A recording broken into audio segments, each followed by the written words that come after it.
almost elimination, and 4 times the Wild have survived. They overcame all odds to take 3 straight, and the series against the Avs in 2 nights ago, they dropped Vancouver to force Game 6.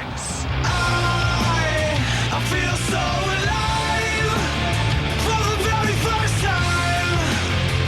I can't deny you. I feel so alive.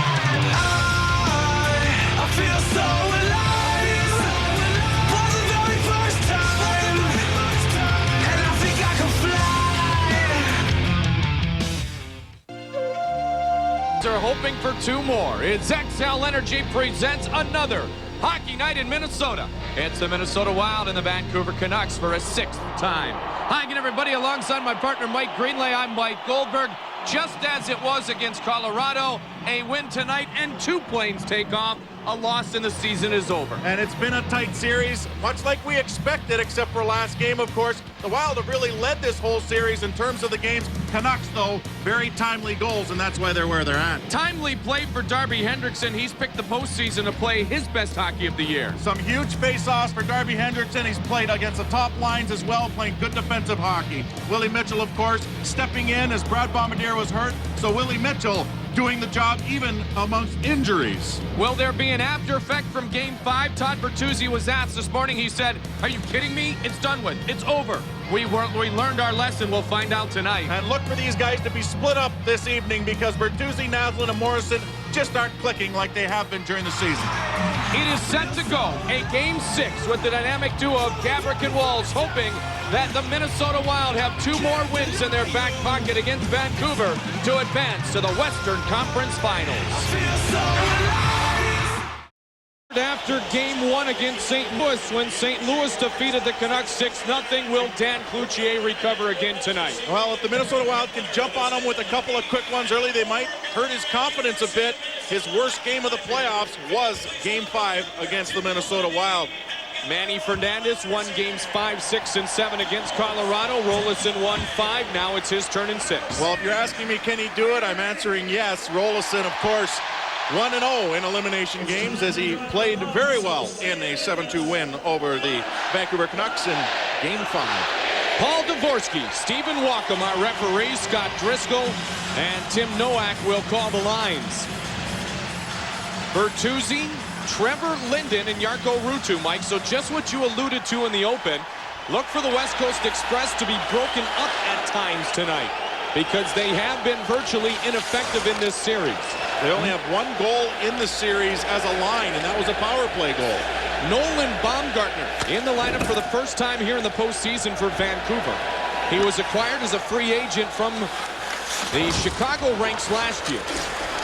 Shot through the crease of Dwayne Rolison. Sammy Salo is a scratch. Bertuzzi the shot, and the save made by Rolison.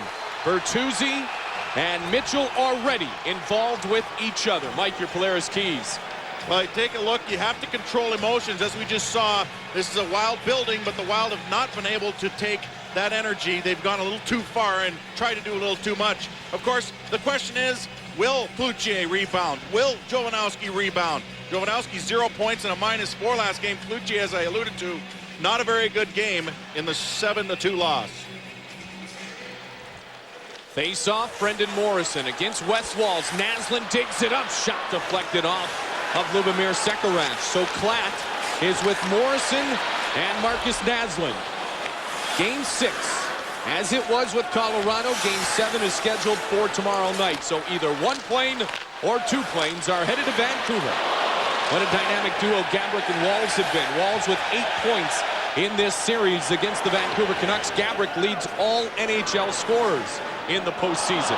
Turned over, Naslund backhand, saved by Rolison. Puck was still free, and Rolison holds on. Well, in Game 4, there were a lot of giveaways in their own zone. The Wild lost that game. Game 5, there was a few in the first, but they were able to shore that up. And you cannot give the puck away right here. It goes right on the stick of Naslund, and you cannot give him the puck early or at any time in that proximity. Of course, Klatt in there digging as usual, so you have to be careful what you do in the neutral zone and in your own end. Face-off controlled by Minnesota. Zoltak through net and Richard Park. Richard Park, the Game 6 hero against Colorado. Cloutier mishandles. Park put it in front, but Chubarov was there for Vancouver. Here's Matt Cook as Artem Chubarov jumps into the play. Sholtok on the back check. Shot and a good one by Cook. And Rolison has to be sharp early.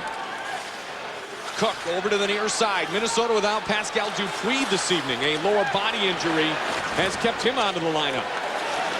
So no Sammy Salo for Vancouver and no Pascal Dupuis for the Minnesota Wild. Bombardier also out of the lineup. Bill McCult and Pierre-Marc Bouchard. Brian Allen, Sammy Salo, Brandon Reid, Darren Langdon, Mats Lindgren are officially the scratches for Vancouver. And already Vancouver getting some good chances, and there seem to be pretty open chances. Naslund's came off a turnover.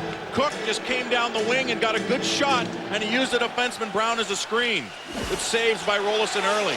Bouncing puck, gloved by Mitchell. He is out to match up against Todd Bertuzzi. 1 goal in the playoffs for Todd Bertuzzi. Hendrickson on Henrik Sedin. So Bertuzzi with the Sedin twins. And Mitchell looks for the big power forward. Mitchell trying to drive him off the puck. Bertuzzi stays with it. To the point, and Baumgartner misplays. Picked up by Cliff Ronning. He had 2 goals in the 7-2 win. Touched by Antti Laaksonen, and a whistle and a stoppage in play. Well, you know, I really expected him, Bertuzzi that is, to be more dominant in this series. And when asked why he hasn't been, he talked about making room for his line mates. Well, I don't know about that, because when he has played on the same line with Morrison and Naslund, Naslund only has 2 assists, Morrison has a goal and 2 assists, so they have not been lighting it up. That's why they are split up in the beginning of this game. Matt Johnson will hustle for the loose puck. Jovanovski back in the play. Johnson misses Jason Marshall on the centering attempt. Jim Dowd with Jason Marshall and Matt Johnson. And Jovanovski had a goal in the first 4 games of the series. 1 in each game, was a -4 in Game 5. Trevor Linden feels good about the character in the locker room for Vancouver. Said they will respond. Shot, save, made. Merrick Malik, point-blank range. And, Mike, I have a concept that even though it's a home game tonight, because of what happened in Vancouver the other night, it's Minnesota who needs to weather an early storm. Oh, I don't think there's any question the road team has played very well after Game 1. Look at the room he has in the slot. Malik, there's been a lot, and I think the key words you used just now, Mike, to call that shot, point-blank. There have been 2 or 3 point-blank shots by Vancouver early. So 4 shots for the Canucks in the first 3 minutes of the game. Minnesota has yet to fire a shot upon Dan Cloutier. Marcus Naslund, Brendan Morrison, and Todd Bertuzzi together. Walls will counter with his speed. Here's Wes Walls. He stops and loses an edge. Morrison advances to Marcus Naslund. Naslund on the far side. Drops Bertuzzi. Bouncing puck. Mitchell able to gather it in. And here comes Minnesota in transition. Stevenson. Walls and Gabrick. Shot well wide off the stick of Jeremy Stevenson. Bertuzzi wants to go end-to-end. Bertuzzi across the line. Drop pass. Shot. Save. And what a great one by Rolison. That's a big save there by Rolison. Once again on Todd Bertuzzi. You can tell from a goaltender's first few saves, it can really give you an idea as to how he's going to play. And when they are the types of shots that you are seeing in this game so far, Rolison is right on, and he's hot early, and he has to be. Bertuzzi, no goals in this series, and a nice little give and go there. He gets it back, puts it through a crowd. Rolison, great lateral movement, right to left, makes a save and hangs on. No rebounds, Mike. No rebounds by Rolison early. Bertuzzi said we got embarrassed. Tonight's game is about pride. And as asked about Game 5, he said, "Are you kidding me? We're done with. We've learned our lesson," and he wants to score. Afterwards, a little extra pushing and shoving between Kuba and Brendan Morrison. They will both go off for roughing. So it'll be 4-on-4, and 4-on-4 has been advantageous for this man, and Jovanovski. Twice he has scored in this series when the 2 teams have been 4-on-4. That's because he jumped up in the play with 3 men up front and only the 1 blue liner back there. Zuzan and Park across the line. Richard Park, Zuzan. Peels off, Andre Zuzan. Loose puck, Darby Hendrickson. Park trying to flip it to Hendrickson. And now it is Daniel Sedin on the far side. Sedin will bring it across, and he's pushed into the sideboards by Zuzan. Lubomir Sekerash circles. Sekerash circles again and hands off to Willie Mitchell. Mitchell Across towards Wes Walz, who backhands it back to Mitchell. In his face is Matt Cook. Cook and Chubarov up front for Vancouver. Game 6 just underway. And Vancouver has had multiple opportunities on Dwayne Roloson, and he has been sharp early.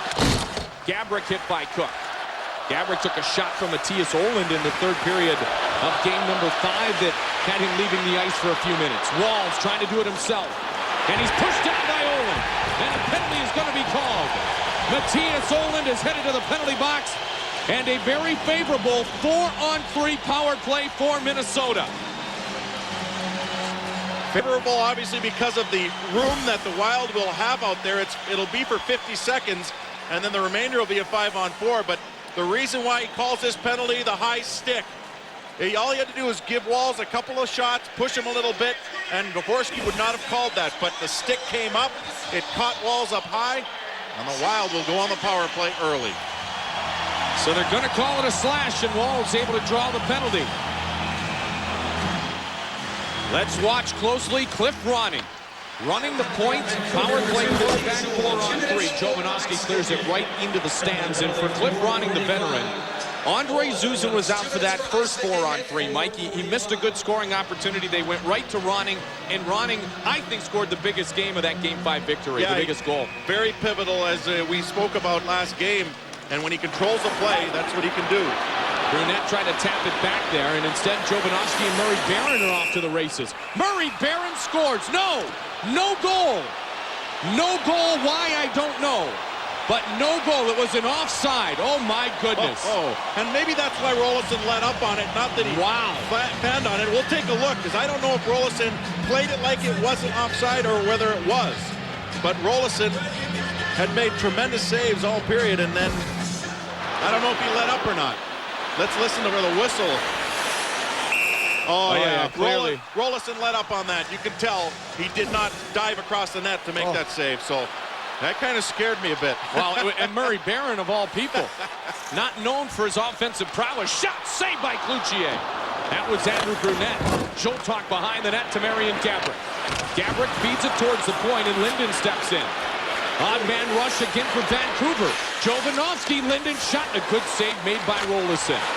Nothing going on the 4-on-3 yet for Minnesota. In fact, the chances have been all Vancouver's. Here's Sergei Joltok. 5 seconds left on the 4-on-3.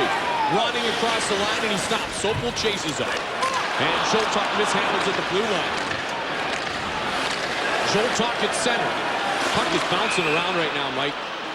Wild seem to be a little over-anxious, and that's one thing that Jacques Lemaire wants to see his team do. Relax and play that perfect road game at home tonight. Well, that's what he talked about this morning at the press conference. Jacques Lemaire said, you know, when you have the adrenaline, when you have the energy in the building, sometimes you try and do too much. Sometimes it gets you going a little too much, and it results in maybe losing the puck at times and making too many plays. Right there, Linden firing one, and Roloson with a save. Cliff Ronning holds and waits. 5-on-4 now behind the net to Jimmy Dowd. Dowd locks it in, and Richard Park. Park looking in front towards Antti Laaksonen. Ronning. Shot blocked by Matt Cook. And given over to Brendan Morrison. Morrison steps ahead. Morrison keeps it. Morrison shot, and another great save by Dwayne Roloson. He is weathering the early storm, and it is a violent one for Vancouver. We've joked about this in the past. A game like this so far is one where Minnesota has them right where they want them. Because they've weathered storms and then come back with 1 or 2 shots and scored goals. I know this is too big of a game to play that kind of style, but so far Roloson is holding them in this one, and it should give the guys some confidence. But yeah, playing with fire a little bit early here. And this has all been, Mike, when Minnesota has had a power play. Their first of the night. Trevor Letowski on the penalty kill now. Brunette trying to get it out of his own zone. Joltok. Sergei Joltok. Stick handles and moves it ahead towards Jeremy Stevenson. Joltok comes in. Ruutu knocks it out. 10 seconds left on the minor penalty for slashing against Jarkko Ruutu. Lubomir Sekerash is forced to the side by Ruutu. And now it is played by Lubomir Sekerash. Just one shot on that power play opportunity. As Matthias Ohlund is back on the ice now. Zuzin ahead to Stevenson.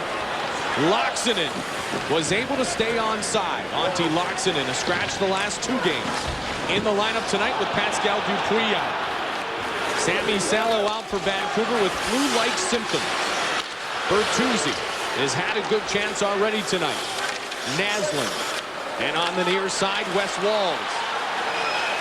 Walz will skate it ahead. And he flips it into the zone. Well, Sami Salo was even that game. He was played 21 minutes, and he had 3 shots. You know he wasn't going to be scratched for anything other than an illness. Well, he is one of their big 4 defensemen. That is unquestionable. Puck was deflected. Still an icing. Mitchell touches. And a stoppage in play. The Canucks have outshot the Wild 7-1, but we are scoreless early. Thanks to Dwayne Rolison here in Game 6. Mike talking at length this morning. Trent Klatt said you draw on the positives and you trust the system. There's no rearview mirror. We need to rebuild the momentum, and I think Vancouver's done a good job of that. Well, Klatt's very matter of fact. He represents what he wants their locker room to feel, and that is that game 5 didn't mean much. They need to come out here and play some hard hockey. Oh, good hit by Matt Johnson on Trevor Letowski. Johnson finishing his check. And Jimmy Dowds with Matt Johnson and Jason Marshall again. Here's Philippe Kuba. Up too far for Johnson. The icing will be called as Nolan Baumgartner touches. Well, big hit there by Johnson. This is what you need. You need your big guys to start hitting here to get the momentum shifted the other way. Here's the big hit just now, but Johnson has been doing that all series long, and you look for that. You definitely look for him to continue that down the stretch. Here's the big hits. Gets Linden diving out of the way. This was the big one on Root. Wow, that was a big one on Olin. Or Sedin, excuse me. Matt Johnson always physically involved, and I like the answer to the hit by Oland on Marian Gaborik that he put upon Marcus Naslund. Down and around Cliff Ronning. Ronning leaves it over towards Park. He's tied up behind the net. Play's going to continue. Trent Klatt with Darby Hendrickson. Ronning, the bad angle shot is blocked. Here's Park. Park in front. And Hendrickson, backhand deflected wide. Lucier has only touched the puck twice. Ronning tried to feed it past Murray Barron. Trent Klatt back deep to get it for Vancouver. Daniel Sedin can't clear it past Philippe Kuba. Ronning comes in to help. Minnesota tried to dig it off the sideboards. Instead, it's Murray Barron to Nolan Baumgartner. He fans on it. Sekaras keeps it in. Baumgartner's been suspect with the puck on a couple of occasions. His first performance in the playoffs in a Vancouver uniform. Near side, Trevor Linden. And the puck is pushed out of play. Also, not a surprising move, as you said, because of Salo's illness, but a tough situation to put someone in. To put a youngster out there, a young defenseman, and ask him to play quite a few minutes. Oland to Sopel and into the zone. Dwayne Rolison plays it. Linden. Rolison back and set. Trevor Linden. Poke check by Zoltak Loxinen. Trying to use his speed on Malik. Sopel gets back for Vancouver. Leads it ahead to Chubarov. Chubarov to Matt Cook. Cook comes across the line. Cook looking. Shot in front and he just missed the pass to Trevor Linden. Trevor Linden to the point. Merrick Malik. Malik shot was blocked by Antti Loxinen. And the puck sails out of play. Well, you know Loxinen will be giving it everything he has in this game. Scratched for 2 games in a row. First time he's been scratched in a very, very long time. Here's where he gets dragged down coming into the zone, and a little bit of a pull on the shoulder. Referee's not going to call that. And as long as he stays consistent with that, I'll be happy, and so will the players. Loxinen had played 261 consecutive games before sitting out games 4 and game 5. Remember, Cliff Ronning sat out game 3 of the series, and he has responded quite nicely. The 2-goal effort in the game 5 victory at General Motors Place. Matthias Oland comes across the line. Big drive and the save by Rolison as Bertuzzi steamrolls for a rebound that wasn't there. 8-1 the shots. Canucks scoreless.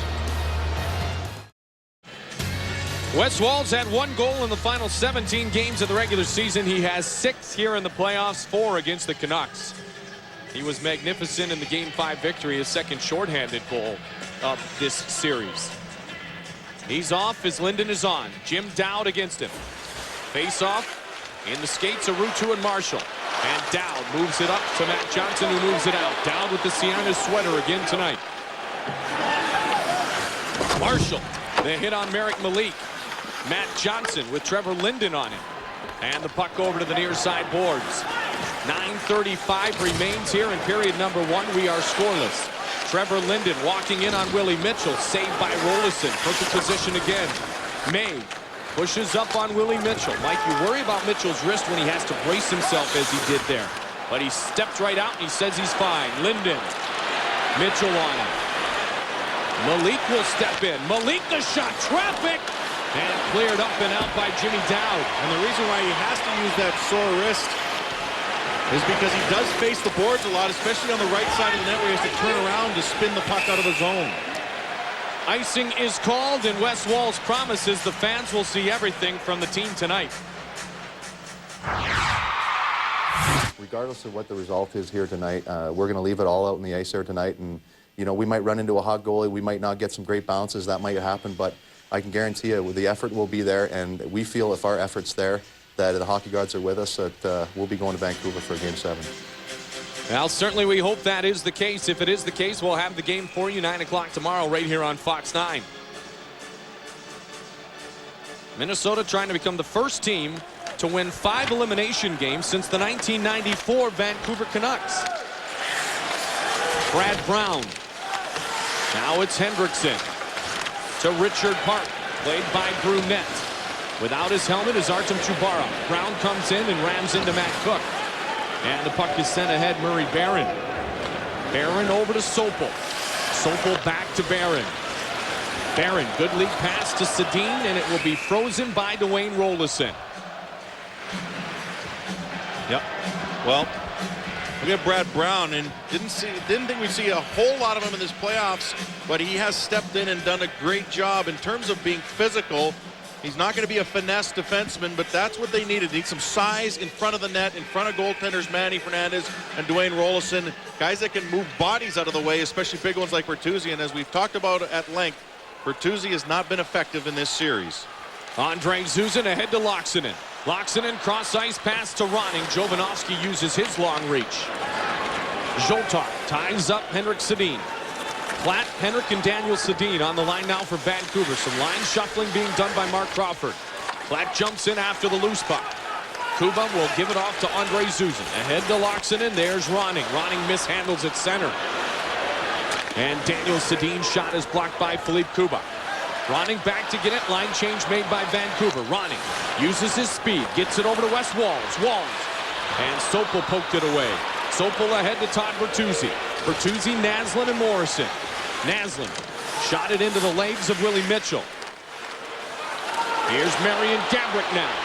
Gaborik speeds through center. Gaborik, and Sopel is there defensively again. Marian Gaborik has it.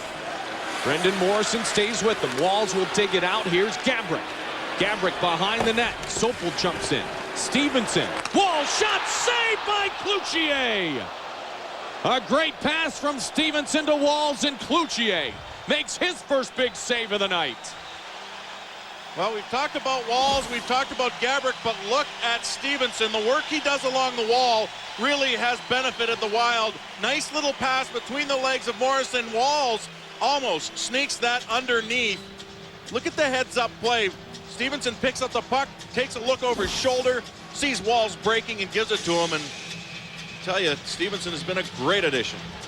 That save has to give Dan Cloutier some early confidence. Linden and Dowd dig for the faceoff. Park leaves it to Jimmy Dowd. Park, Johnson, and Dowd. Johnson trying to dig it up and send it towards net. Matt Johnson now works the cycle. It deflects off the leg of Sopel. And here come Cook and Chubarov. Matt Cook with 2 huge goals in the series. Linden keeps it in. Trevor Linden trying to work around Zuzin, who uses the body effectively. Linden to Baumgartner, snaps the wrist, it's well over the net. Cook.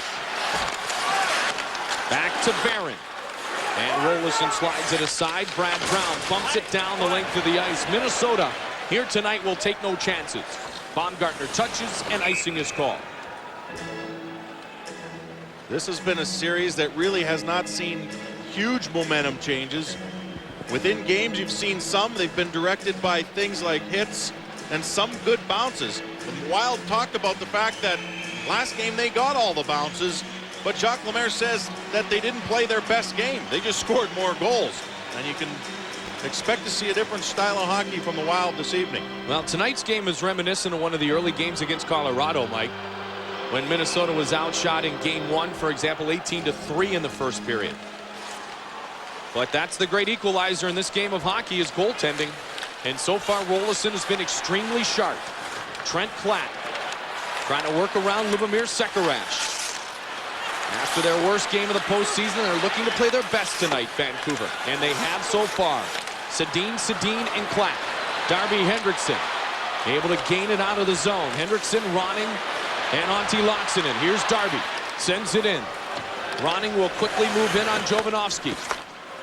Moved up the center of the ice. And Henrik Sedin just flips it in towards Dwayne Rolison. 5:58 remains in the first period. A bundle of scoring chances for the Canucks. One strong scoring chance for Minnesota. And a good save by Cloutier on Wes Walz. Marcus Naslund backhands it deep. Bertuzzi trying to rush towards Rolison. He works it around towards Jason Marshall, and Marshall able to dig it and get it out of the zone. Walz with his speed past Matthias Ohlund. Ohlund goes down. Penalty's going to be called. And it's going to go against Wes Walz. So Vancouver with all kinds of pressure, and now they will have a power play. At least as of now, we assume it will just be Wes Walz headed to the penalty box. Well, Walz can use his speed to hurt you. He chips the puck by. Look at Ohlund. He hooks his leg. Just tugs and tugs. But the penalty is not that. It's this. Because Walz holds him back, and he's the one that's in the box. That should have been 2 for each. So Walz for holding, and the Vancouver power play gets a chance. 2 of the game-winning goals, both in overtime, have been with the power play for Vancouver, Mike. They are 5 of 22 in the series. Todd Bertuzzi always a factor with the man advantage because he creates havoc in front of the Minnesota goaltenders. Well, he's such a big guy, too, 250, and then you have another big guy defending him, and that's Willie Mitchell. So you have a couple of very big bodies, and that makes it difficult for the goaltender to even see the puck. Face-offs paramount when you're trying to kill penalties. Kuba can't clear it down the length of the ice. Minnesota unbeaten in the NHL playoffs when they have not allowed a power play goal against. Jovanovski to Morrison. Morrison, bad angle shot. Rolison was leaning. Morrison has it. Morrison, Naslund, Bertuzzi, Sopel, and Jovanovski. You lose Sammy Salo on the point in that second unit of the power play, Mike. Bertuzzi keeps it in momentarily. Hendrickson pushes it to center. Well, they're looking for Jovanovski to add a lot this game, and he has a lot left to add compared to what he did in Game 5. A tough game for him. Vancouver trying to get things straight, and they can't as well, as Minnesota has successfully killed off about half of the penalty against Wes Walz. Well, the line that we just saw out there with Bertuzzi, Naslund, and Morrison have only 1 power play goal as a line. They actually only have 1 goal period as a line in this series. That's 5 games plus that they've only connected, all 3 of them. And you remember how big they were during the regular season. 119 goals, 272 points in the regular season. Baumgartner, shot, and it rolls off the arm of Dwayne Rolison. So that's the spot usually you see Sammy Salo in. Henrik Sedin, top of the circles. Daniel to Henrik, and it's deflected momentarily by Zuzin. Now it's Daniel Sedin. Sedin to Sedin. Henrik to Daniel. Daniel shot. It's well over the net. Karem's up, and Baumgartner keeps it in. Wheeled around to the near side boards. Antti Laaksonen, Jimmy Dowd with Wes Walz in the box. Here's Daniel Sedin behind to Henrik. Klatt's in front. Henrik Sedin waiting patiently, looks towards Klatt. He couldn't get the shot away. Baumgartner had jumped in, and Laaksonen sweeps it out. 20 seconds remains in this man advantage for the Vancouver Canucks. Brendan Morrison to Todd Bertuzzi.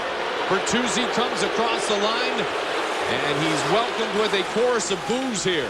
Sopel, Jovanovski, shot, save, Rolison will hold on. Well, Bertuzzi was holding Mitchell as he went across the front of the net. Mitchell trying to get across to get out to Jovanovski. Bertuzzi gets away with one as he holds the jersey of Willie Mitchell. Look at the front of the net here. Watch the transition. Now watch Mitchell, and right there, oh boy, Bertuzzi gets away with one. That's, I'm sure, where the refs should be looking, but they missed that one. Become a nice little battle between Mitchell and Bertuzzi. One shot on the power play, Walls out of the box. So both teams unsuccessful on their first power play opportunities of this Game 6. Vancouver leads the series 3-2. They win tonight. They host Anaheim in Game 1 of the Western Conference Finals on Saturday. A Minnesota win tonight, and 2 planes go to Vancouver for a final and decisive Game 7 tomorrow night. Jovanovski with Brunette. Here on the near side is Marshall. Marshall to Zoltok, across towards Kuba, bouncing puck. Kuba towards the net. Brunette looks in front, and Cloutier was there. Kuba again. Kuba leaves it off. Zoltok behind towards Brunette. Sopel steps in. Trevor Letowski dumps up, and Matt Cook will bring out. Matt Cook poked off his stick by Lubomir Sekerash. Sekerash to Brunette. Brunette sends it in deep. Cloutier holds for Murray Barron. Barron around the boards and out the length of the ice off the stick with Matt Cook. No icing there because the Wild were on a change, and they're lucky they didn't touch it. Could have had too many men on the ice. Matt Johnson. Trevor Linden. So cycling and rolling 4 lines so far. Jacques Lemaire in the Minnesota Wild. Schultz with Ruutu quickly in. Ruutu missed that. He went flying into the boards. Roland Baumgartner ahead to the veteran Brad May, and that's an offside as Linden hadn't cleared the zone. And May caught Jeremy Stevenson with the stick in the face, and you know what? Stephen Walker might have it. He's pointing at him. I think he's just trying to clear those guys out of there. That's where guys like Stevenson, Ruutu, Cook, Johnson, they become big factors in games like this. Everyone looks at the big goal scorers. They want to score the big goal, but it's the little stuff behind the play, the guys who change the momentum within the team, on the bench. Those are the guys that can sometimes dictate the course of play. Brad Brown has been consistently in the lineup here against Vancouver. Same was not the case with Colorado. Linden. Brown steps ahead, locks it in. Dumps on the backhand. Olin was there. Here's Darby Hendrickson on the follow. Olin throws down Monty, locks it in. Play goes on. Cliff Ronning has it. Ronning spinning. Sopel pushes him off the puck. And now Sopel bumps it up ahead to Matthias Olin. Brown towards Mitchell. He flips it out of danger. Sopel brings it right back in. Had to wait a moment for Ruutu to clear. And Dwayne Rollison plays it up and around the glass. Brendan Morrison reads it. Ahead towards Bertuzzi. Loose puck. Walls will move it up and out of danger. And Mike, and those are the little things in a Game 6 when you're trying to stave off elimination. You don't try to make that extra move inside the zone. You do what Walls did there, and you just bump it out of danger. Especially when there's 1:15 left in the period. Here's Walls with a chance. Gabrick stepping up. Wall shot. Cloutier save. Gabrick dragged down. Schultz into the play. Walls tried to stay with it. Here's Marian Gabrick. Gabrick, top of the circles. Kuba. And he fires it well into the netting. That shot was deflected by Brendan Morrison. And that's why you make those smart little plays, because you know that eventually you're going to get your chance. In this case, Walls does get another chance. He gets a shot on goal. They end up cycling the puck and getting a shot on goal. Unfortunately, it deflected up off the stick of a defender and up into the stands. A lot of holding, a lot of clutching and grabbing by the Canucks. And so far getting away with it.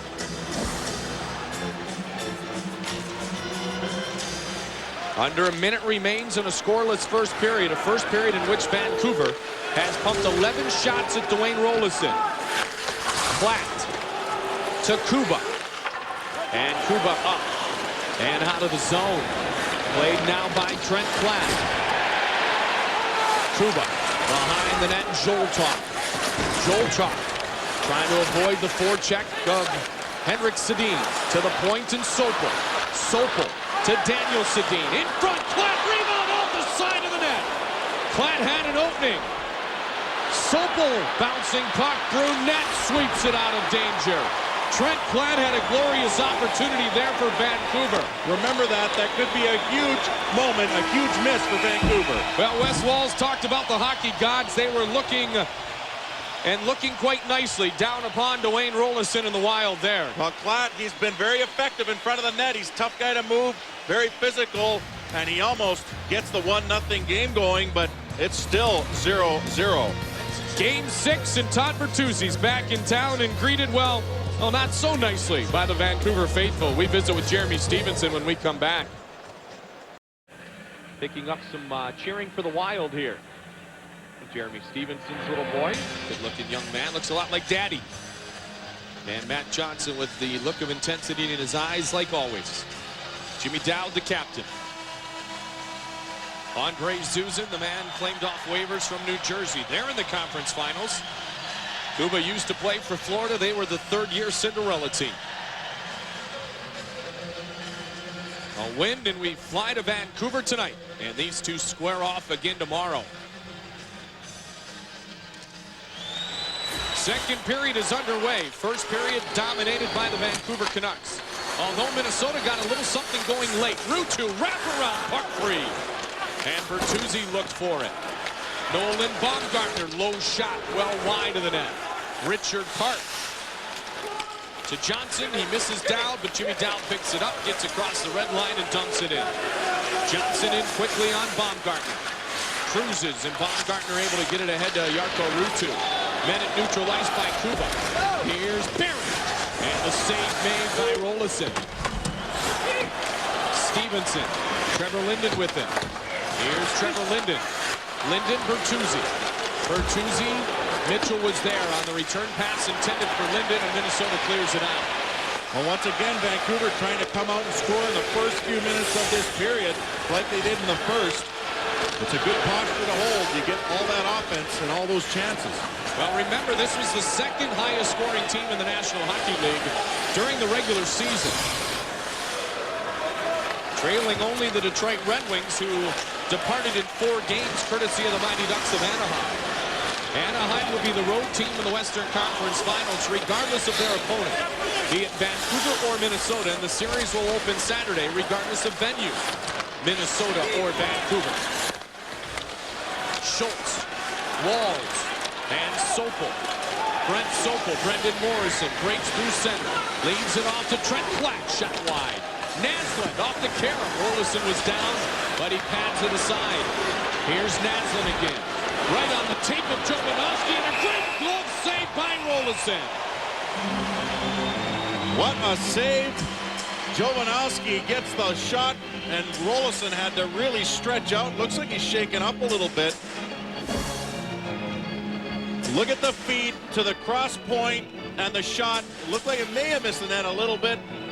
Roloson not taking any chances. Look at Roloson stretch out here and see if he maybe stretched a little too much because he got up slowly. Smart grab there by Roloson.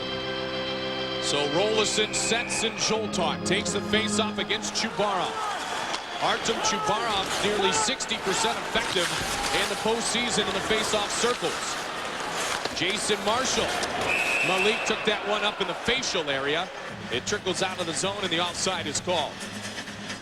Well, Jovanovski, he's put the puck in the net on plenty of occasions. He did it in game 1, and then game 2, Olin jumps into the play and scores a goal. That made it 3-2, but not enough. And then game 3, Jovanovski on the power play, of course.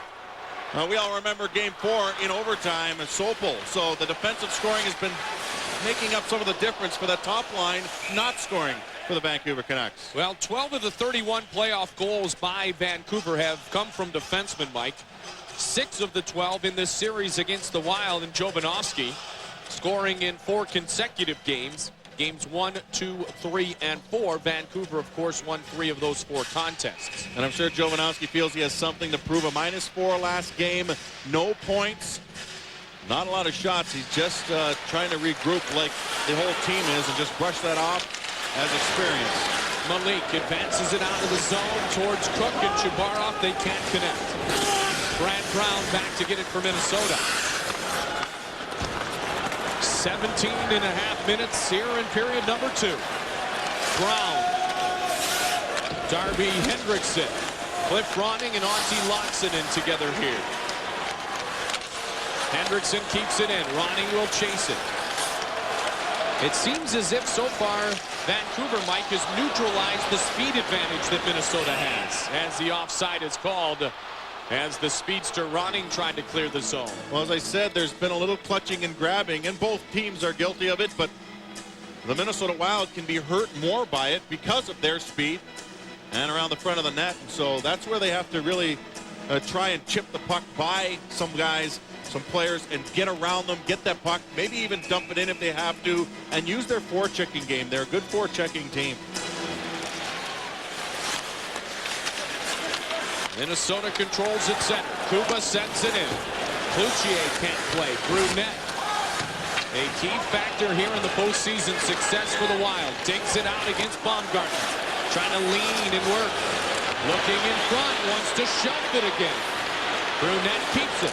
Brunette continues to hold. Mitchell shot deflects off a glove in front. Schultalk fires. Bouncing puck. Cloutier never throws it. But the play was whistled down.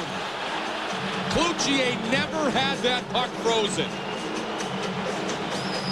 Well, if Brunette can leverage his body and protect the puck against someone like Jovanovski, he can certainly do it against Nolan Baumgartner, and he does so. Gets the puck out front, and look at the shot that is created. Gets two guys coming to him, and that's why Mitchell was open for the shot. And the Wild starting to put on a bit of pressure. Boy, as Brunette had a great playoff season. Mike, remember we said at the end of the year, because of the experience and expertise in the tight quarters, we felt Brunette would be an important part of the success or lack thereof of Minnesota in the postseason. He has been. Susan shot deflected wide. Jimmy down, wraparound, puck is free. Off the skate of Johnson, and Cloutier will freeze. Sopel and Ruutu in the face of Matt Johnson, and here comes Brad May, and Ruutu's going to the box. Oh, he could get more if he doesn't watch it. Well, keep on yapping, Yarko. He gave him a shot, and he circled away. Good job by Matt Johnson. Roughing will be the call against Jarkko Ruutu. Johnson never responded, Mike, other than just pushing back to protect himself. Well, Johnson really honed that skill this year of playing possum when it was beneficial to the team. Right there, the push, and then Ruutu punch. He gets his hand right in his face. Referee's right there. Walker calls it, and that was a ill-advised penalty by Ruutu. Second power play of the night for Minnesota. They had one shot on their first opportunity. Marion Gaborik, Andrew Brunette, Jeremy Stevenson, and Ronning. Gaborik waiting, Gaborik looking, Gaborik fires down low, Brunette. Here's Gaborik again. Gaborik on the near side boards, lost it for a moment. Shabarov trying to clear it out. Gaborik mishandled in the whistle and a stoppage in play. A rare mishandle by Marion Gaborik. Well, if they learned anything from last game, it was a tight first period. The Wild scored a very important power play goal, their only power play goal of the game, at the top of the second, just like they have a chance to do right here. Gaborik just gets tied up, gets tangled, was looking too much, and let the puck roll away from him. Ronning rolls it into the zone. Cloutier holds for Murray Barron. Olin can't clear. Barron jumps towards it, so does Trevor Linden. He flips it up. Susan keeps it in. Stevenson. Now Linden will try to clear, and he does. Trevor Linden on the second effort clears it out for Vancouver. Minnesota trying to get set. They want to let Andrew Brunette do the work down low. Cliff Ronning do the work up top. Andre Susan onto the tape of Malik instead, and just missing Brendan Morrison on the outlet. Rolison wheels it to Ronning. 55 seconds left in the Minnesota power play. Susan offside Minnesota Wild, so they're having trouble getting together here. Well, a lot of offensive and defensive, not huge errors, but little mistakes that kind of throw each other off here. And Wild just not being able to click at this point. Some offsides, some bad passes, and things that really stop you from getting any kind of flow in the hockey game.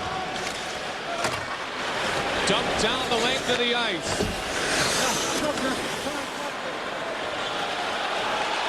Kuba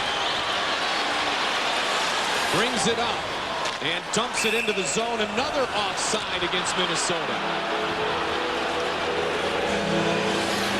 The thing is that a little bit of miscommunication can really go a long way to thwarting a power play or any other offensive chances. And once again, the Wild just get over the line, but not that I've seen this combination before, and believe it or not, because they have thrown so many combinations together, you think everyone would have played with everyone, but haven't seen this combination in a while, at least.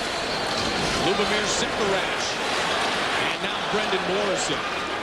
Philippe Kuba takes it. And he'll hold behind the net. 20 seconds remains in the call against Jarko Ruutu.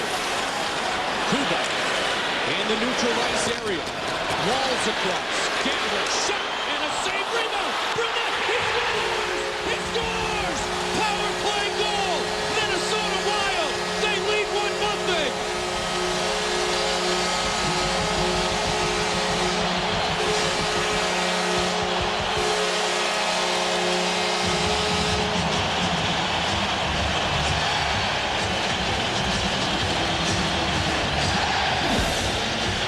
Watch this part of the ice, because that's where Brunette will pick up the rebound after the shot.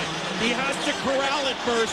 He does so in his feet, and it's difficult for Cloutier, who had to stretch out to make the first save, to go right to left and make that one, and he does not. Brunette puts it upstairs, and look at the reaction of the bench. They know they got it going here in the second. Minnesota Wild power play goal, Andrew Brunette. His 5th goal of the playoffs, his 2nd with the man advantage. And the crowd is now on its feet as Brunette has given the Wild the lead here in the 2nd period. Weathering the early storm with the goaltending of Rolison, it's Brunette from Gabrick and West Walls at 5:22 of the 2nd period. 5:22. Shot by Malik, deflected to the side. And Sedin tried to finish. Darby Hendrickson stayed with them off the carom from the backboards. Park sends it into the zone. Now it's Cloutier play. Running to Park. And Daniel Sedin ahead of Tom Bertuzzi. Andrew Brunette, the hero of Game 7 against the Colorado Avalanche, has given Minnesota a 1-0 advantage. Sokol locks it in right in on him. And it's Brendan Morrison to Matthias Olin. And Olin will send it down and into the zone. Rolison. Kuba. Up and off the back of the leg of Joel, took it out of the zone, locks it in. Burst through. Sokol missed him offside is the call. A power play goal for Minnesota. Andrew Brunette beats Dan Cloutier. Here it is. Actual ice from the Boston Guard. Oh, let me smell that. Nice. How much? $200. It's an investment. Oh, game's on. Oh, let's go. You know, they won the cup on that.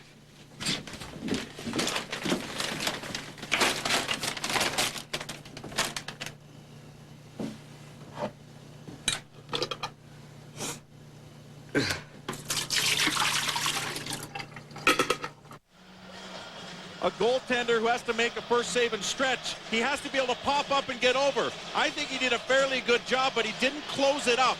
Look at the puck kind of come through him, underneath his glove there, underneath and around his glove. And Cloutier just didn't get it over in one piece. Matthias Olin, big shot blocked by Nick Schultz. Matt Johnson. Jarko Ruutu behind the net. Trevor Linden to the point, and Brent Sokol. A lot of traffic in front. Mitchell goes down as Ruutu was on it. Now to the point again, it's Sokol. Big drive deflected just wide. Ruutu. Linden. Linden on the side. Good cycle here for Vancouver. Looks almost as if it's a Vancouver power play. Mitchell on Brad May. Sokol in on Johnson. And down the length of the ice, Murray Barron will grab and hold. Now, one thing that Rolison will have to be careful about is sometimes those shots are missing the net. And Rolison is being very, very aggressive, which is great. But if you come out and go down, sometimes that puck will come off the backboards and someone will just tap it in. There's the traffic that they want in front of Rolison. Ruutu getting in front of him and actually stumbling over him. Jovanovski in the first period intentionally tripped Rolison as well when he skated by the net. So Rolison getting a lot of bumps in this game. Well, you know that's on the scouting report, Mike, to get traffic in front of Dwayne Rolison. And not just in this series, but throughout the entire season. Absolutely, and that's tough for any goaltender. Stevenson, loose puck. Walls tried to get to it. Stevenson got pushed in the face, but that was Jovanovski going for the puck. At least partially.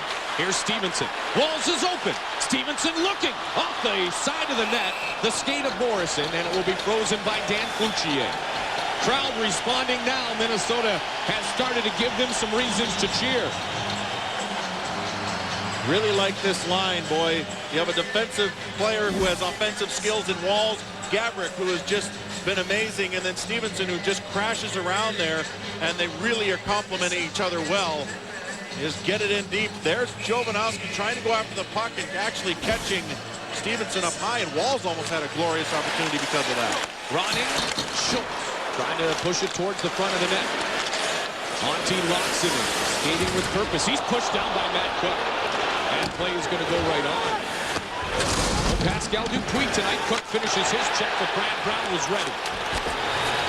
Ronning takes it across towards Nick Schultz. Schultz will leave it down low. Trevor Letowski. Letowski to Baumgartner. Baumgartner to Cook. Chubano on the wing, and Cook dumps it in on an offside called against the Vancouver Canucks.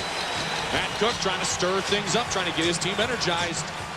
It's been more physical here after the Wild have scored, and Cook, after being cut off by Loxonen towards the puck, finishes the check, and then after that, in the same shift, takes a run at Brown, and you have to know that the guy initiating the hit, it hurts him almost as much as it hurts the guy taking it, because it's just basically two bodies hitting each other, so wearing each other down early here.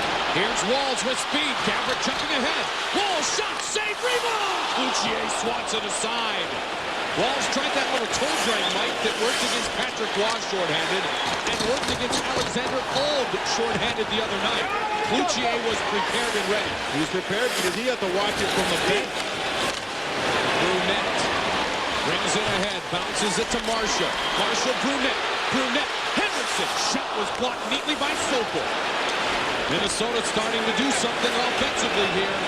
Marcus Naslund sends it in for the Canucks. If Minnesota wins, two planes head to Vancouver tonight. Side by side, where these two teams will meet head-to-head tomorrow for a decisive Game 7. The winner will take on the Mighty Ducks of Anaheim in the conference finals in the West. In the East, it is New Jersey against Ottawa. That series begins Saturday. So will the Western Conference Finals. But still lots of hockey prior to that time. Andre Zuzin. Platt finishes his check. Big time on Zuzin. Very late. Dvorsky was right there. Zuzin gets his composure back, brings the puck right up, and into the zone with speed. Leaves it for Ronning. Shot just wide of Dan Cloutier. What a nice pass there by Zuzin. Zuzin again. And that's blocked by Jovanovski. Now Zuzin needs to get back. Park was there defensively. Ruutu's going to chase it down. No icing will be called as Zuzin was deep inside the Vancouver zone. Zuzin back in position. Pass misses. Linden intended for Brad May. May picks it back up for the Canucks. Trevor Linden, the only holdover from the 1994 team that beat the Toronto Maple Leafs in 5 in the Western Conference Finals. And then Vancouver lost to the Rangers in 7 games. Some chances for Minnesota on Dan Cloutier, including Wes Walls. Well, let's take a look at this 3-on-2. Brunette, who has the goal in this game, should have shot this. Stop it right here. Brunette could have shot this and had someone going to the net for the rebound. Instead, let it roll, boys. Look at that. The block shot by the defender and no chance on goal. These are the kind of situations you need to take advantage of. And right there, Brunette, who has a good shot, should have taken. Jovanovski has a good shot, and Rolison makes a good save. Ed Jovanovski, nice low shot, looking for a tip-in. 19 years old in '96 when he was with the Panthers. And they went to the Stanley Cup Finals in year 3. When you trade Pavel Bure for Ed Jovanovski, you expect him to play big, and he has been very large in a Vancouver uniform. Jovanovski paired with Merrick Malik here. No Sammy Salo tonight from Vancouver. No Pascal Dupuis tonight for Minnesota. Marshall in his skates, and he sends it into the zone. Brunette in Marshall. Brunette. Chubarov. Malik. Can't clear it out. Brad Brown fires. Loose puck in front, and Zoltan couldn't get a swing at it. That almost bounced onto the stick of Zoltan in the way that loose puck bounced onto the stick of Richard Park 2 nights ago, when Jimmy Down looked to push it into the front of the net. 8:45 remains here. Matthias Olin. Brent Sopel. And the top pairing now with Naslund across the line. Bertuzzi driving to the net. And Walls was there defensively. Ahead towards Marion Gaborik. Gaborik busting in. Gaborik moving. Shot was missed by Gaborik, but it almost trickled onto the glove side and into the net. Defended by Dan Cloutier. Almost banded into the net just with his momentum going right to left. Cloutier laid down and almost slid wide. West Coast Express on the line. Together here, Naslund. Morrison, Bertuzzi. Here's Gaborik again. Gaborik skates through center. Walls is the trailer. Gaborik looking. Gaborik shot. Pad save, and a good one by Cloutier.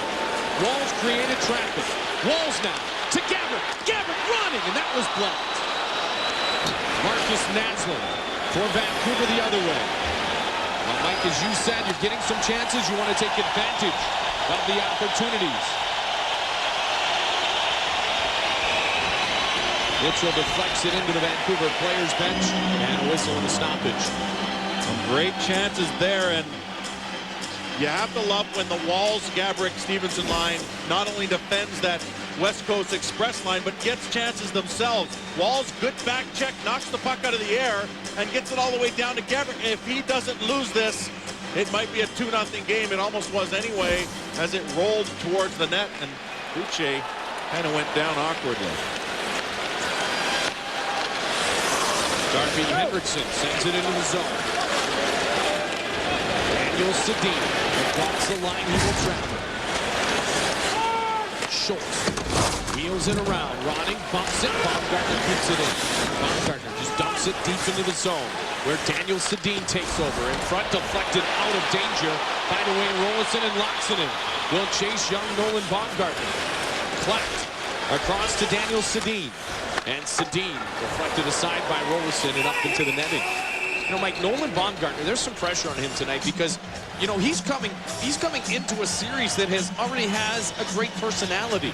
That's not easy at all for young Nolan Baumgartner. Here's the other thing that isn't easy. Salo takes warm-up and then comes off and says, I can't go. So Baumgartner, throughout the day, would have gone through his normal game day routine for a guy who isn't playing. So he wasn't out doing anything that he shouldn't be, but the mindset wasn't there from the beginning of the pregame skate. Played a few games in the postseason with the Washington Capitals earlier in his career. Jovanovski shot, oh my. Got a lot on that one, but Roloson got the block the rock. Matt Johnson looks to finish his check on Malik, and Malik sticks Matt Johnson in the face, and play's going to continue. Kuba. Jimmy Down behind the Minnesota net. Penalty forthcoming. It's going to go against Trevor Linden. Out of the net comes Roloson. Jimmy Down around the outside. Down skating hard. Leaves it for Richard Park. Park looking. Park holding. Park waiting. Park still stick handling and flies it up. And into the netting. It was deflected aside. High stick against Trevor Linden. Minnesota power play forthcoming. This was all the way back in the Wild defensive zone. Linden did get his stick up high on Philippe Kuba. Here's the high stick, chop down on the stick, then bring it up.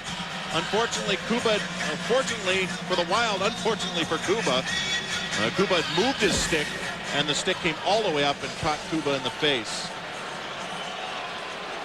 Trevor Linden talked about the maturation process of this Vancouver team. And indeed, they have matured, but they were being put into a tough situation by Minnesota. Gaborik on the half boards. Down low, Brunette. Oh, just missed Ronning. Ronning had busted in from the left side corner. Letowski in transition. Letowski, Chubarov, and a great save by Dwayne Roloson. What a wonderful opportunity, shorthanded. And Roley comes up big again. It has been his night. Dwayne Rolison has just made these saves look routine, but I can tell you they're anything but. Good job by Gaborik, who back checks enough so that Chubarov didn't really have a great crack at it, but he did get the stick on it. That's all you need to do to put the puck in the net sometimes. And when Ronning jumped in for the offensive opportunity, Mike, that's where the shorthanded transition game comes in so quickly. Yeah, and that's where you have to have a guy covering for you. And I think the fact that Ronning was late getting down there maybe fooled the winger a little bit, not to cover for him. And by doing so, it gave him an odd man break the other way, but good back check by the Wild. Philippe Kuba gives it over to Ronning. Ronning across the red line and sends it in and around. Marshall on Letowski. Behind the net, Brunette. Here's Jason Marshall. Marshall waits, feeds to Jimmy Dowd. Dowd holding without a stick is Matthias Ohlund. To the point and Kuba. Kuba to Ronning. Ohlund without the stick. Shot. And it's deflected by Letowski. Dowd settles the puck. Jimmy Dowd. Andrew Brunette. Marshall's in front. Here's Jimmy Dowd. Dowd waits. Dowd Ronning. Ronning. Kuba. Kuba. Shot into traffic. And Dowd will pick it up. Still just under a minute remaining in the Linden penalty. Kuba. The one-timer bounces off a skate. Here's Jimmy Dowd again. Dowd holding. Dowd waiting. Marshall's stick was broken. So now he's with that one. Kuba. Ohlund was given the stick of Trevor Letowski's. It's a right-handed stick, Mike. Gabrik's now on. Here's Brunette. In front. Kuba shot. Save made by Cloutier. Great save there by Dan Cloutier. In a very similar move that he made coming across the net on Brunette. Brunette scores that goal. Kuba at this point did not, but it was a great opportunity. Look at the lane, the saucer pass. Oh, if Kuba could have got that up by another 6 inches, it would have been in the net. Doesn't this look familiar? Instead, the puck hits him in the glove instead of going over it. Face-off win, Minnesota. Marian Gaborik. Zoltok now. Zoltok behind, Stevenson in front. Gaborik on the near half boards. Marian Gaborik, Sergei Zoltok, Stevenson, Sekerash, and Zuzin. Gaborik shot deflected, and a good pad saved by Cloutier there. Stevenson with the redirection. Zuzin, Zoltok, Stevenson, shot save. Zoltok again, looking in front. Here's Gaborik. Gaborik to the point, Sekerash. Big drive, he scores! He scores! Power play goal! Minnesota Wild, they lead 2-0.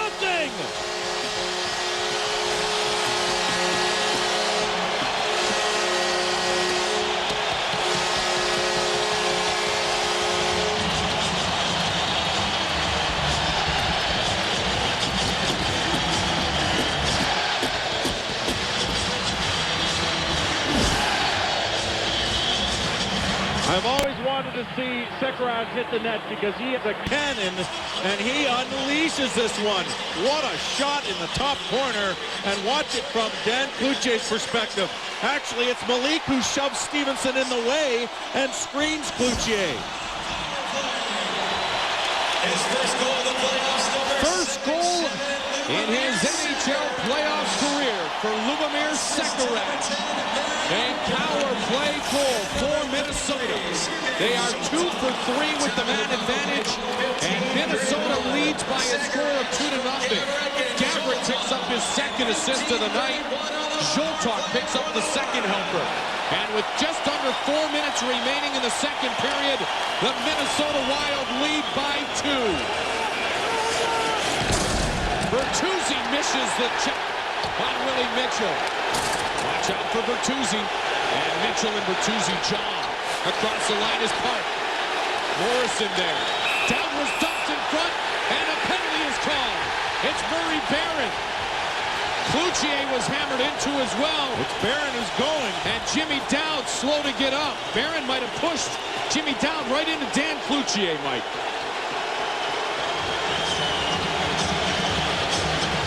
First Brunette, now Sekerash, and Cloutier's been run over twice. Well, Barron gets the penalty for interference. It's because he pushes Jim Dowd into his own goaltender. Look at the shove, and Dowd cannot get out of the way. He's moving too fast, and down goes Cloutier. Power play number 4 out. The penalty kill during the regular season for the Vancouver Canucks was somewhat suspect. Although they were ranked 12th in the NHL, they would have liked to have been much better. And the power play for Minnesota here in the postseason is still ranked number 1 in the National Hockey League amongst the teams in the playoffs. 11 of 50 coming into tonight, and a 2-for-3 effort so far here in a must-win situation in Game 6. And a very solid effort on the penalty kill so far for Vancouver. They know a 3-0 lead would be something very difficult to come back from. So what happened in the second tonight, but remember in Game 6 against Colorado, Mike, Minnesota had a 2-0 lead, only to see it disappear late at the hands of Sakic and company, and then the heroics of Richard Park in overtime. Over towards Gabriel. Sekerash was mauled a moment ago. He wanted a call. He won't get it. And Hoffman to come all the way across the ice to chase for the puck is Kuba. Trevor Letowski's there for Vancouver. Letowski, the Thunder Bay, Ontario native, can't bring it in onside. He has plenty of family and friends who have made it here to the Twin Cities and St. Paul exclusively to watch tonight's game. And you remember how good of a penalty killer he was for Phoenix. I was surprised not to see him dressed early on here in this series for Vancouver. But once he had his opportunity, he made it count. He's played very solid, very hard hockey here for Vancouver. He said being scratched 7 consecutive games in the playoffs was the toughest thing as a professional athlete he ever had to endure. Brandon Reed took his place in the lineup. Zuzan bounces it behind towards Jason Marshall. Jovanovski will bring it out for Vancouver. Matthias Olin. Minnesota a 2-0 lead in an offside against Vancouver. 1:59 remains here in the second period. Nothing going on this power play. They have not even been able to set it up. Minnesota trying to become the 4th team in NHL history to win 5 elimination games.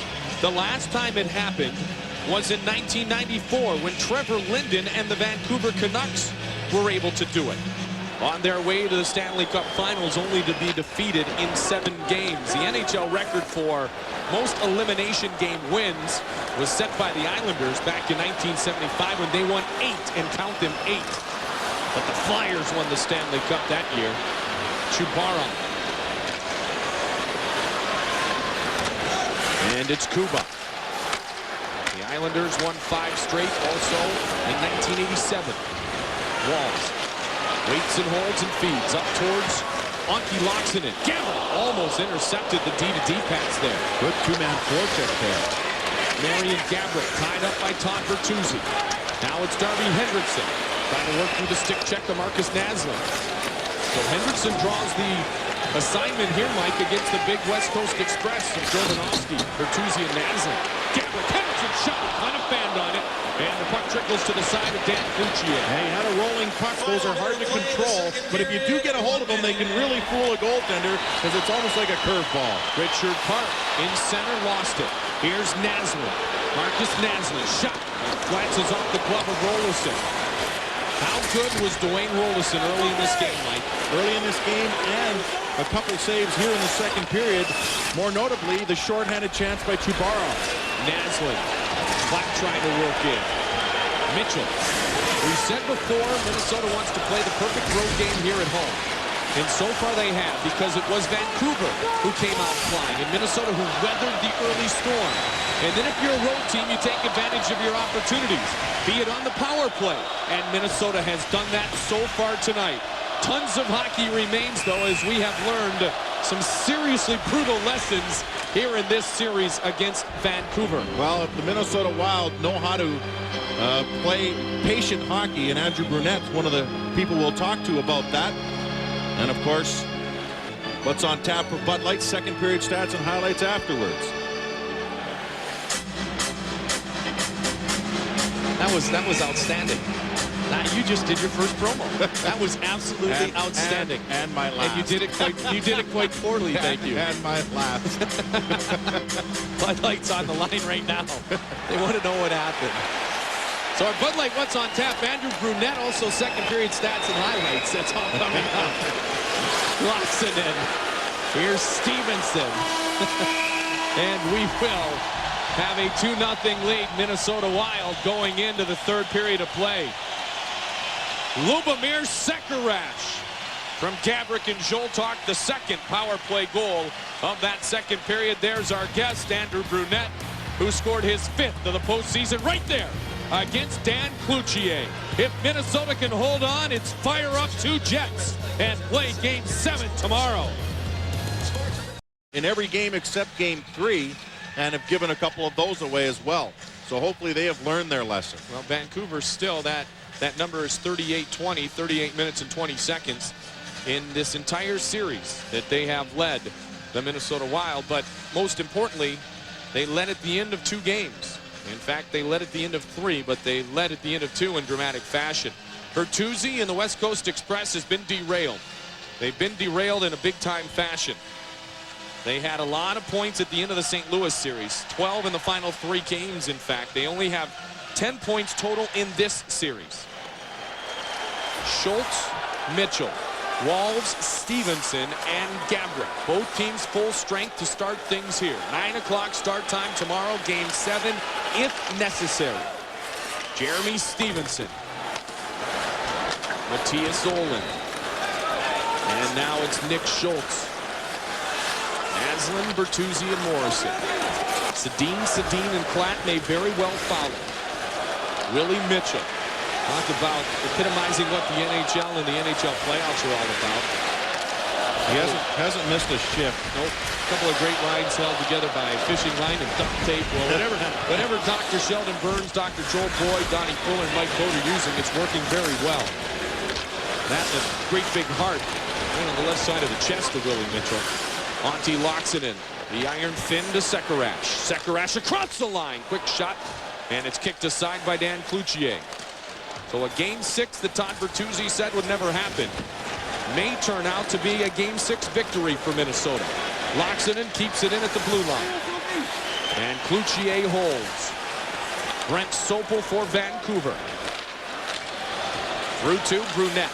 In neutral ice, Ruutu advances it ahead. Kuba to Lubomir Sekerash. And Sekerash will dump it in. Brunette on the forecheck. Jobanovsky brings it ahead for Vancouver.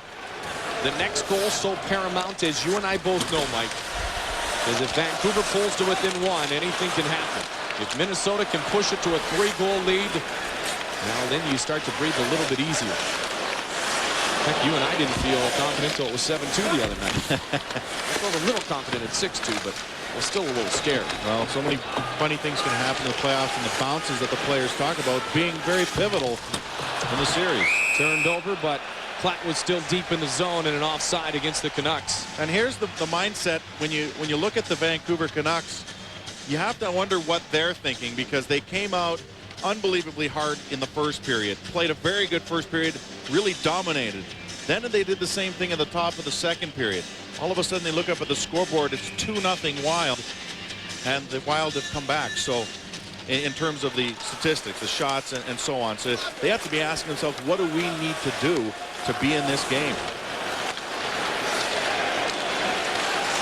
Chubarov into the offensive zone. Here's Trevor Letowski. Chubarov shot. Gloved and held on to by Dwayne Rolison. Well, Mike, Trent Klatt said this morning after practice that the only goal for this team this year was to hoist Lord Stanley's Cup. That's the mindset of the Vancouver Canucks. And so getting deeper into this postseason and now potentially being forced to a Game 7 again, I have to think, as it was for Colorado, pressure grows for the Vancouver Canucks. Well, Brian Burke also echoed those sentiments. He said, we're not just trying to win one game, we're trying to win a championship.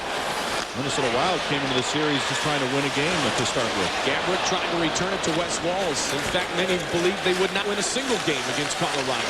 They won 4, and thus they are here tonight. Bertuzzi. Down low, Marcus Naslund. Morrison, Bertuzzi, Naslund. Behind the net, played nicely by West Walls. Brendan Morrison looks to slide it across, and it's bumped out of the zone by Nick Schultz and Marion Gabrick. Sopel being pursued by Jeremy Stevenson. He'll stay out of the box, obviously, in this situation as well. Stevenson Jason Marshall in front of the net. Nobody there. It's Darby Hendrickson who will take it. Matthias Olin. Marshall bumps into him, holds him lightly, and stays on that puck through net. Being held on to by Artem Chubarov. Now Sopel. And here is Brent Sopel. Sopel, the overtime game winner in Game 4 on the power play. Sekerash drives Linden off the puck. Cook comes in, Kuba there. Linden finishes his body check on Darby Hendrickson. Loose puck in front, the shot, the save by Rolison, and he leaves. No rebound again. Dwayne Rolison extremely sharp here tonight. Dwayne Rolison has moved so well. He has had his entire body in front of the puck. You know, all the young goaltenders always look to that big glove save or that big toe save as something they want to do. But I'll tell you right now, it's the save that doesn't look that fantastic, but really is. That's the one you want to make, where you get your entire body there. Bertuzzi wins the draw. Remember, he won those 2 paramount draws in Game 1. When Vancouver tied the game with 1.2 seconds remaining and then won Game 1 in overtime. Game 4 they tied with 2:06 remaining and won here at the XL Energy Center. This will be icing against the Minnesota Wild. 16:02 remains in the third period. They had a patient posture as you look at Brian Burke, and he's thinking what's going to happen on that flight back to Vancouver. Game 7, ominous right now. Well, his famous quote now, and it is well known in the hockey world, they are not a hockey team, they are a cult. When speaking of the Minnesota Wild and how they have bought in to Jacques Lemaire's system. Kuba. Stevenson. Baumgartner gets another shift. Moved ahead to Marion Gaborik. Gaborik across the line. Gaborik waiting. Naslund steps into him. Now it's Kuba. And it slid across towards Jeremy Stevenson. Did not have a contract when he came to camp. Then signed a minor league deal in Houston. And now he's here. And Mike, I talked to Jeremy Stevenson at length this morning, and he said, and I quote, "I am truly having the time of my life." And it just says to everyone out there, when you're down, you're never too down, never quit, never think there's not a chance. Because you look through the locker room of the Wild and you know there is a chance for a lot of these guys, and they've taken advantage of it. Ironically, Jeremy Stevenson, a former Mighty Duck player. Moved up and around by Nick Schultz. And out of the zone. This will be an icing. I mean, when you define team, you define the Minnesota Wild.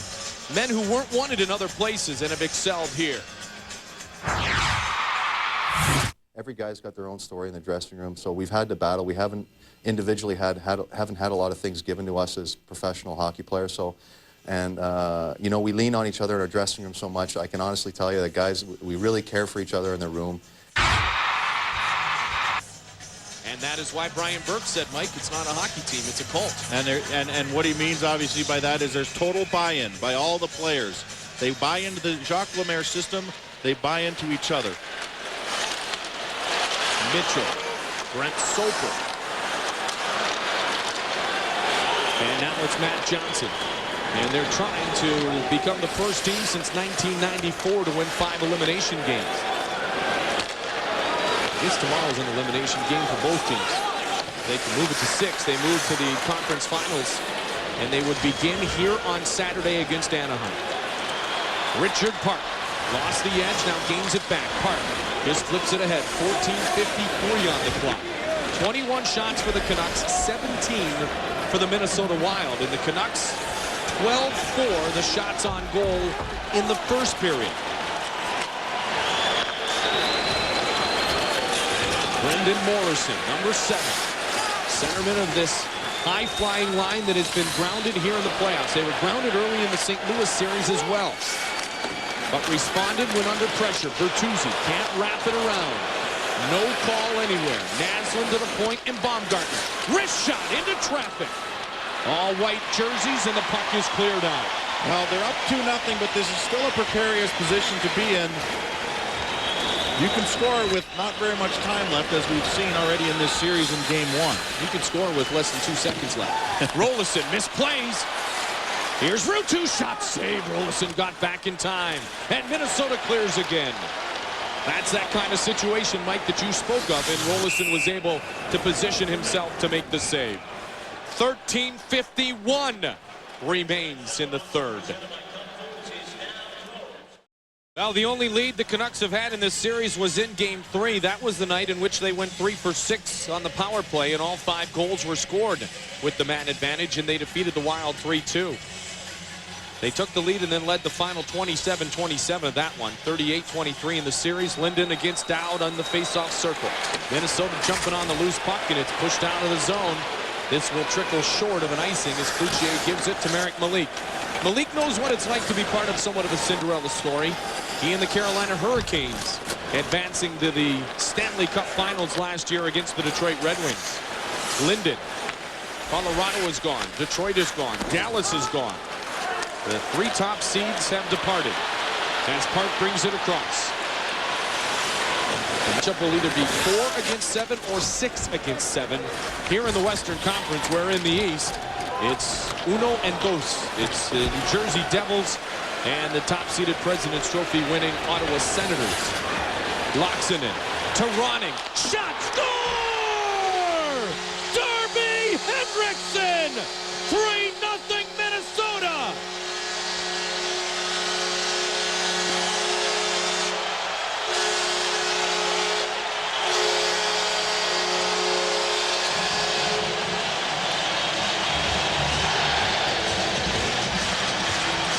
Well, Vancouver goes to sleep on this one. Look at Hendrickson drive the zone, and he gets the one-timer. No one. They get caught on the change. No one comes back in time to catch Hendrickson. He gets the rolling puck this time, Mike, but this time he gets all of it and puts it in the net, and there's no way that Cloutier can get that hand up quick enough. Minnesota's own Darby Hendrickson, who scored the first goal ever here at the XL Energy Center, scores his first career playoff goal. Olin shot, saved by Rolison. 19,350 are on their feet.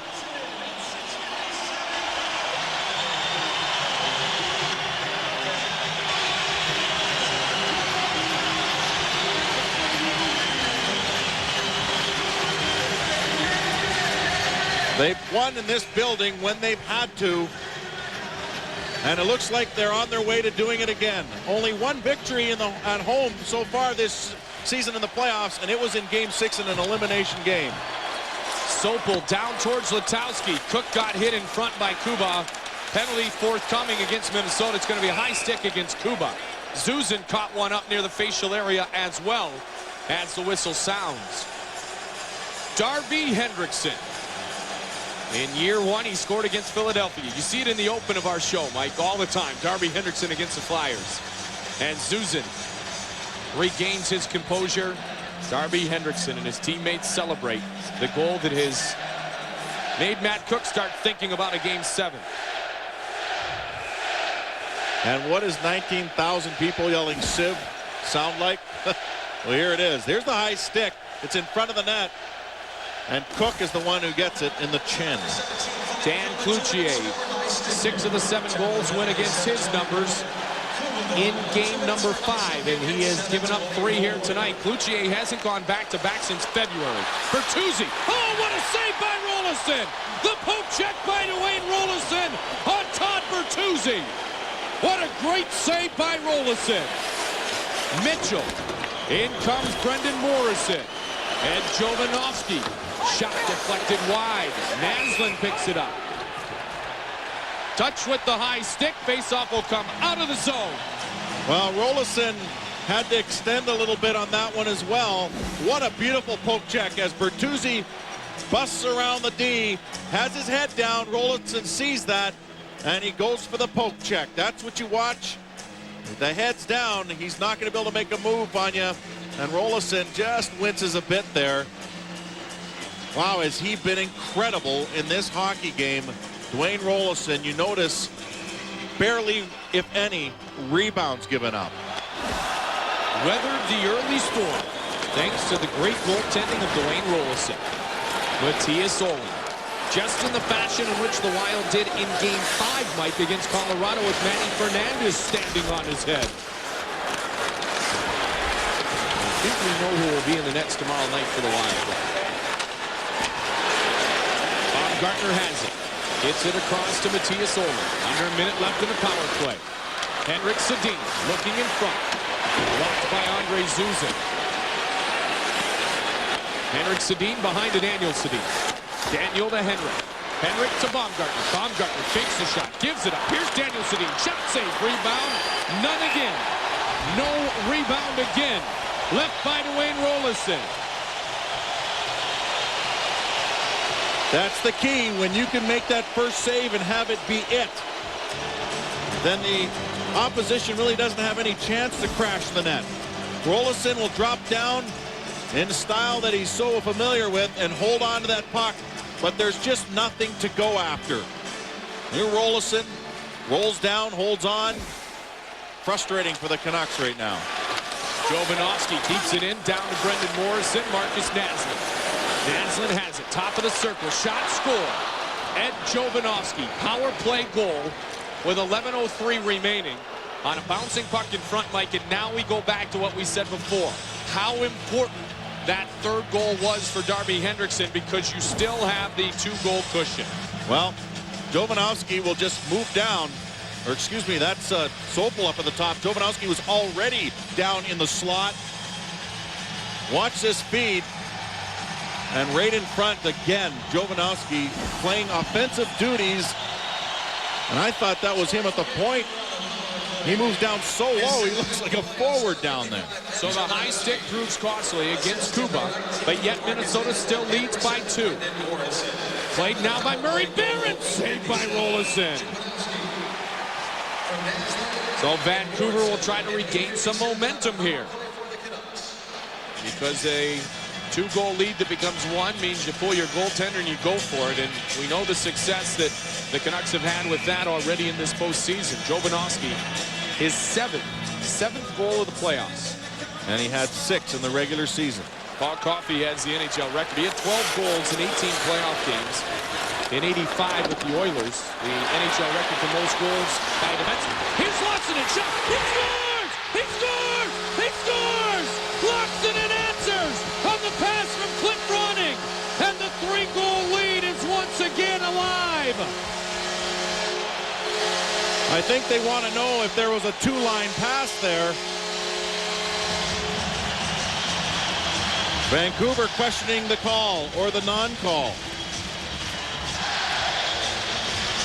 Scratched for 2 games, comes back and scores his first playoff goal. Watch this pass. The question was that a 2-line pass? Vancouver wants to know, because Ronning picks it up and he goes to Laaksonen.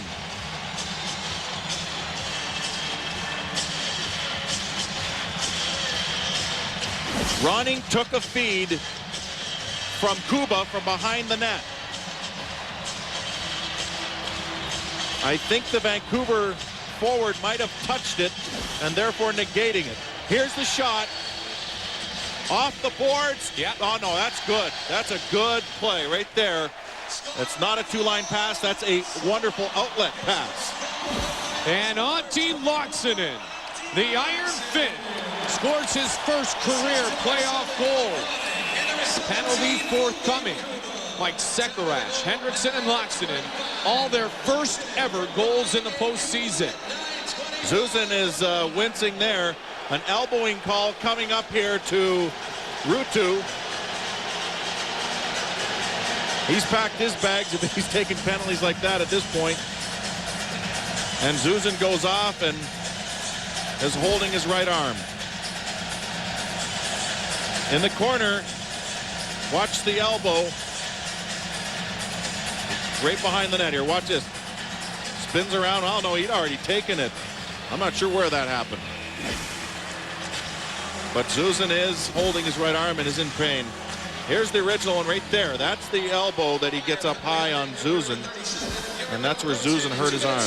Took Minnesota, Mike, just 28 seconds to rebound from the Jovanovski goal with Laaksonen from Ronning and Kuba to make it 4-1 Minnesota unbeaten here in the playoffs when allowing 2 goals or less. They've allowed just 1. They have scored 4, coming off a 7 spot in Game 5. Zoltan trying to add on. Cloutier stands strong. And what does this do for the mindset of Vancouver again?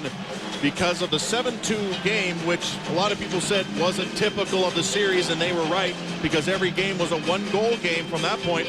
But at this point, it's a 3-goal difference in this game. So you have to wonder if this stays the same way and goes back to Game 7, what their mindset will be in terms of confidence. 10 goals scored by Minnesota, Mike, in the first 4 games of the series. 11 goals scored so far in the last game and a half or so. That is a huge difference. Minnesota now the highest scoring team in the playoffs and trying to add on Jason Marshall. How about that for the supposedly offensive challenge team? Running, waiting, looking, shot, score! Andrew Brunette, loose puck. Hello, Game 7. Get the plane warmed up. We're headed back to Vancouver.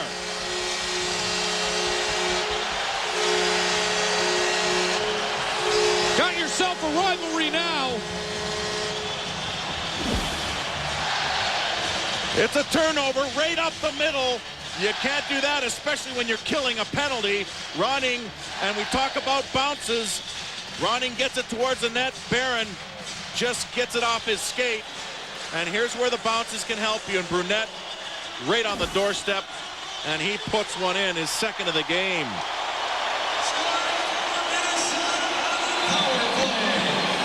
Unbelievable. This Minnesota Wild team. Jovanovski.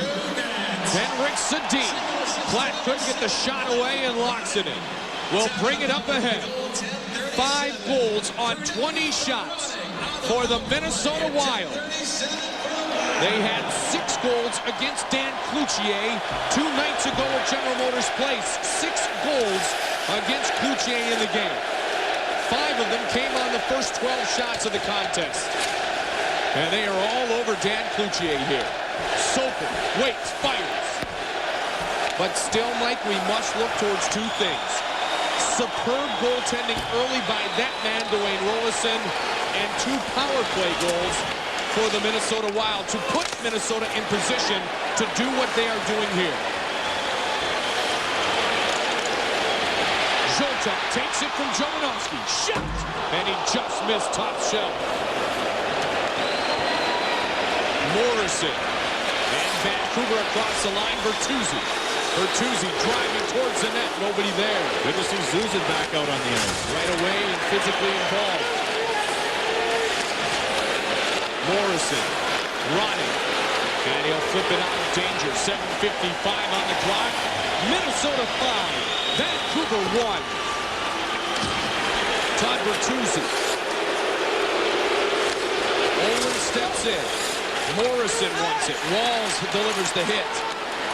Wes Walls, watch out. He avoids Todd Bertuzzi. Gets it to Gabrick. 3-on-2 if they hurry. Gabrick shot. Saved by Cloutier. Brunette. Sekrish. Hendrickson locks it in. And Brunette once again.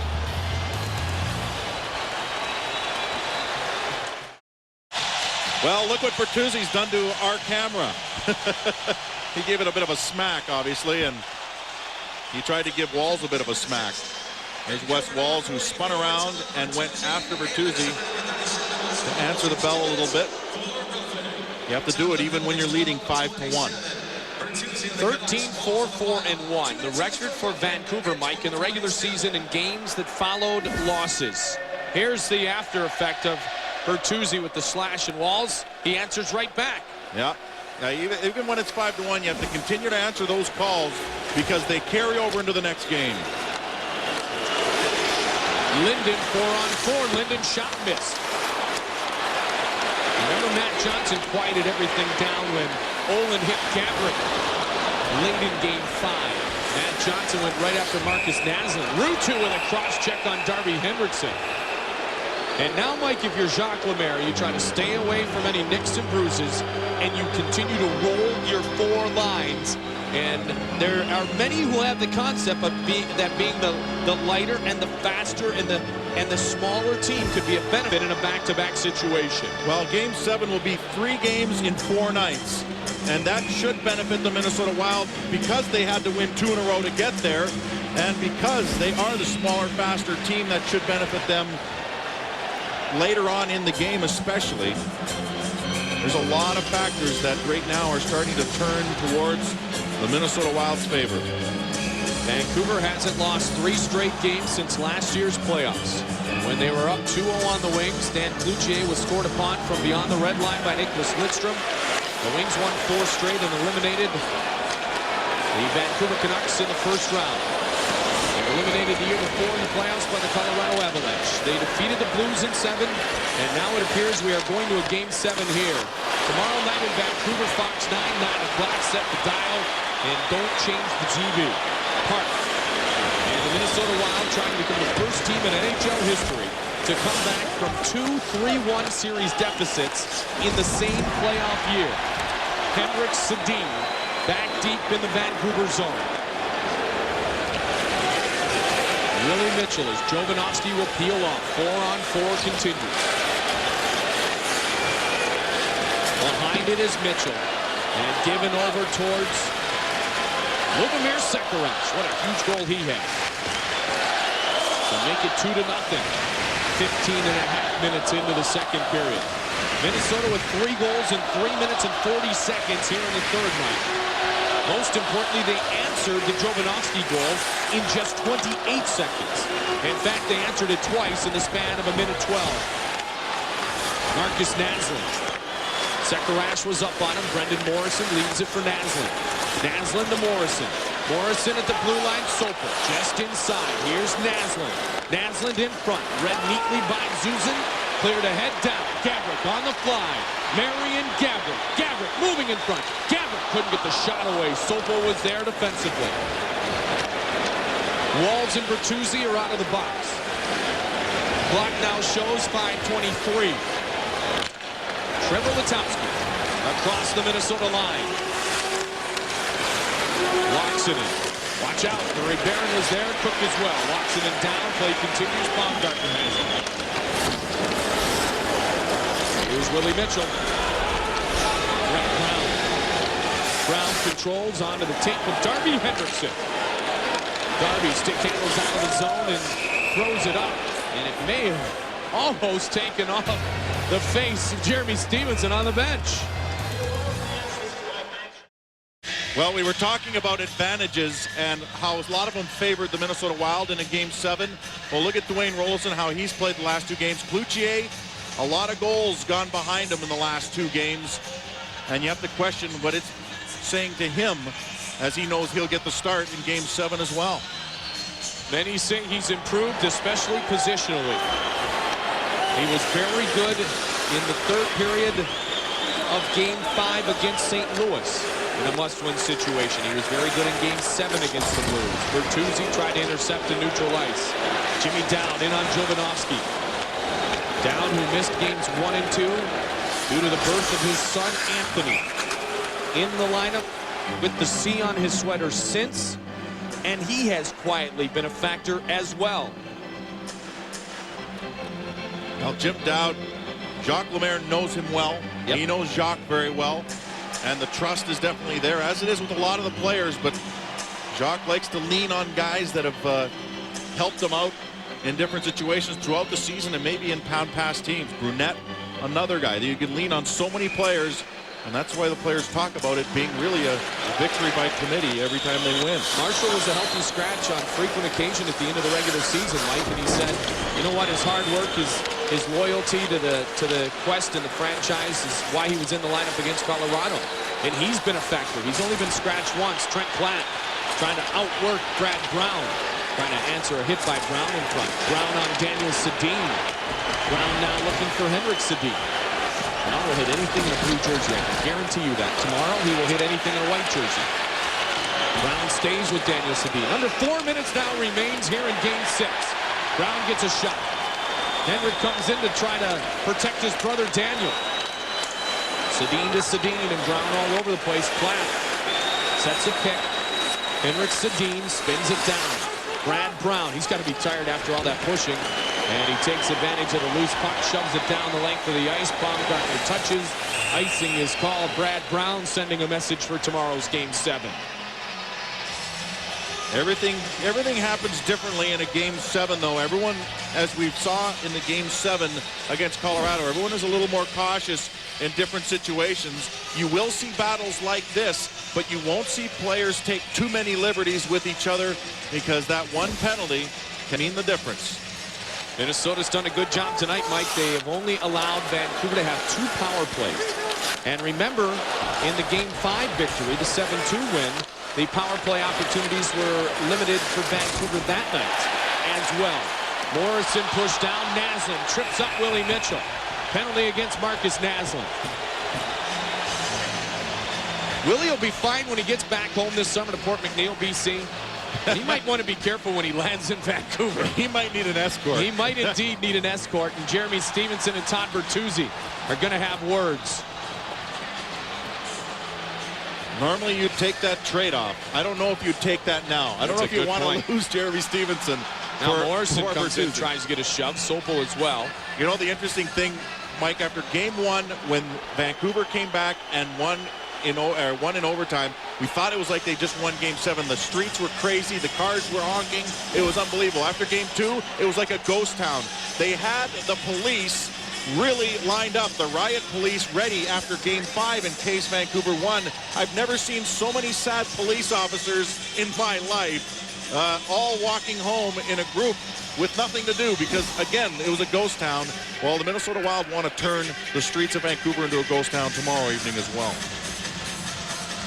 Mark Crawford, 1996 Stanley Cup championship coach for the Colorado Avalanche. Antti Laaksonen in his comeback. You know what? The same as it was for Cliff Ronnie, who never complained about being a healthy scratch.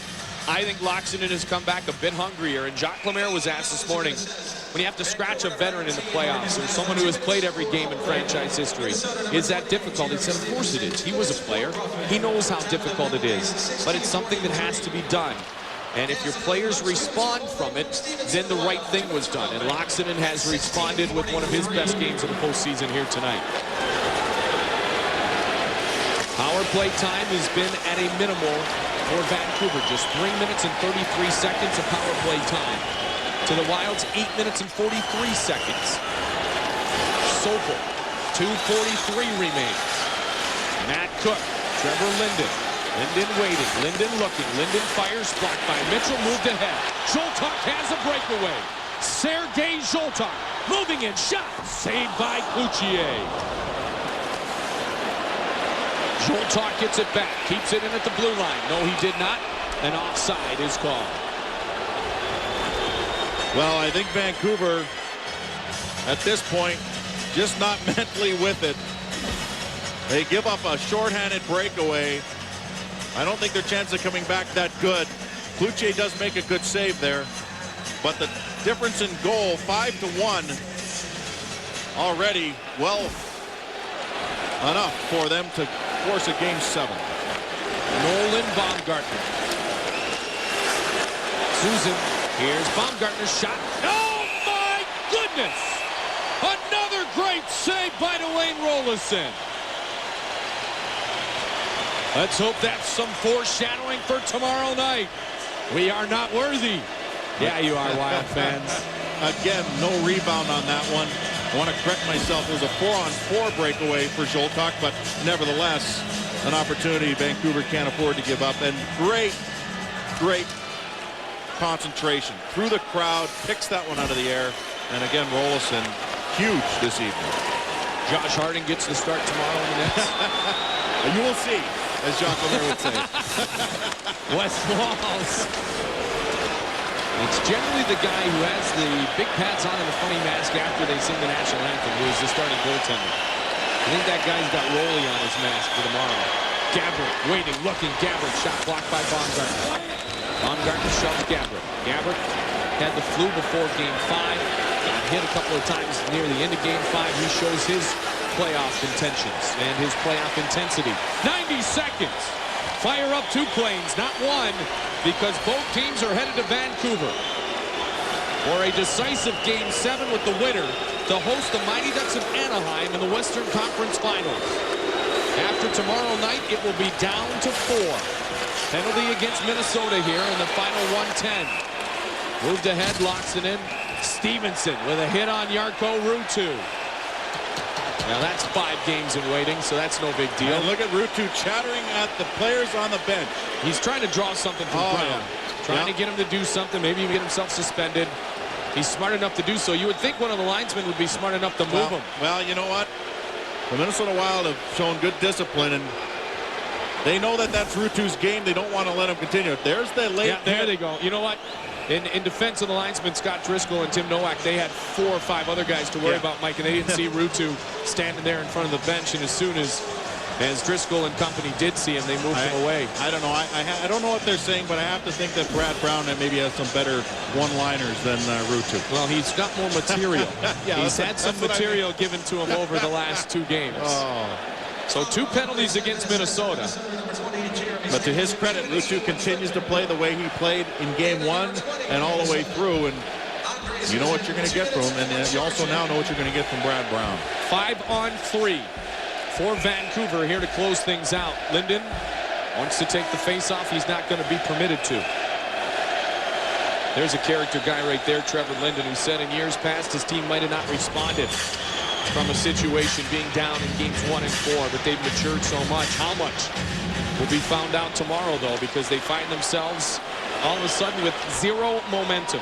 0 momentum going into tomorrow. Mike, all I can visualize is the 2 planes warmed up 2 weeks ago, headed to Denver. A Sky King charter and Northwest charter. One team on one plane, one team on the other. And we're going to see that same scene here tonight. The one charter will be Air Canada. 1 minute remains. Sopel, Jovanovski. Down low, Trevor Linden. Jovanovski shot saved by Rolison. Don't give them an inch. You don't want to give them an inch. As you said, the momentum right now is pretty close to 0, if not 0, and you don't want to give them any hope. And that's a great save by Rolison on the 5-on-3. No rebound again. 19,350 in attendance tonight, and they will go home happy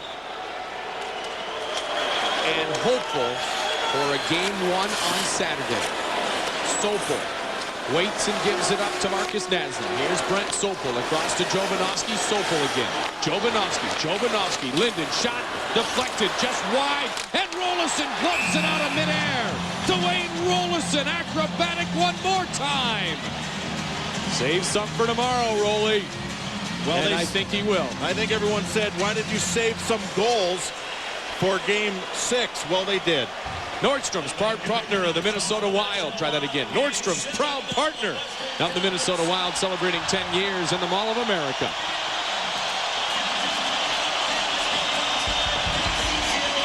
Sopel. Naslund. Sopel's shot deflected up and out of play, and there's a heck of a souvenir. 15.6 seconds remains. Well, Leah Rolison dive across. Oh, hello. Great save. They saved some goals for this game, Mike. Scored 7. Game 5, everyone said, do they have enough for Game 6? Well, they've scored 5. For the first time since 1994, when the Canucks did it, a team has won 5 elimination games. Jovanovski, Linden, the countdown. The game is over. Hello, Vancouver. Hello, Game 7. Minnesota lives to play another day.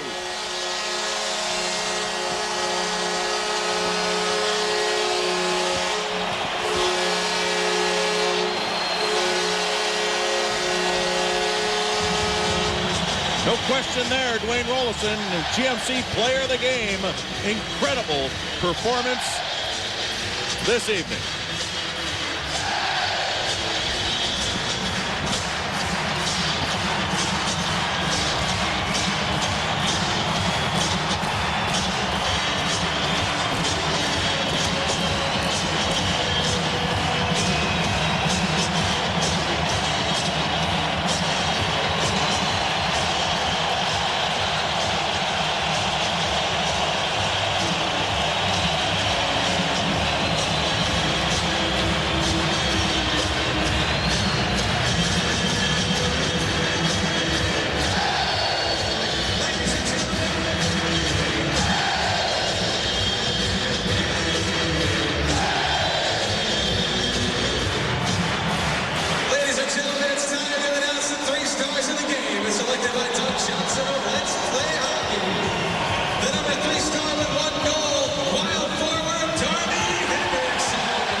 We got a flight to catch. We'll be back to wrap things up here on Fox 9. This will be our last home game on Fox 9 this year. So to everyone on our home crew, great job. What a way to end things. Back to wrap things up in a moment.